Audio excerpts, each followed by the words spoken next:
Faut-il interdire les brosses de barbecue en métal? C'est ce que demande un homme d'Ottawa après qu'un fil de métal provenant de la brosse se soit logé tout près de sa mâchoire depuis cet événement. Il souffre de douleurs intenses et devra subir une opération chirurgicale. Stéphanie Allard. J'ai pris une bouchée puis je le savais tout de suite.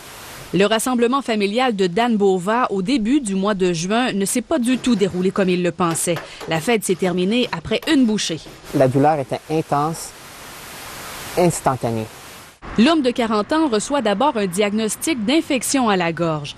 Dans les semaines suivantes, la douleur qui l'accompagne est intermittente.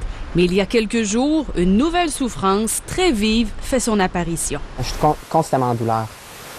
J'ai mal à avaler, j'ai mal à boire, j'ai mal à parler, j'ai mal à bouger ma gorge. Une nouvelle consultation médicale et des radiographies confirment qu'un fil de métal s'est logé dans sa gorge tout près de sa mâchoire. Il doit subir dans les prochains jours une chirurgie délicate. Puis la chirurgie pour enlever une petite ficelle comme ça, c'est très compliqué. Les chirurgiens lui ont expliqué que retirer le métal équivaut à retirer une aiguille d'un pamplemousse sans l'endommager.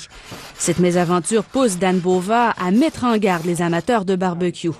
Ce que j'aimerais que le monde apprenne ou qu'ils prennent de mon cas, c'est qu'ils se débarrassent de ces brosses ici. Ils ne sont pas nécessaires. On a toutes sortes d'alternatives qu'on peut se servir pour nettoyer le barbecue. Certaines solutions de rechange existent sur le marché, comme les brosses avec des fibres naturelles ou sinon les brosses sans poils.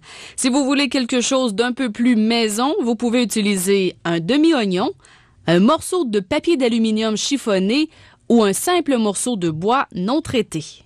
Et si vous tenez dur comme fer à utiliser votre brosse avec des poils en métal, soyez extrêmement vigilant et changez-la souvent, surtout si elle est abîmée. Il y a 9 cas similaires à celui de M. Bova qui ont été rapportés au pays depuis 2011.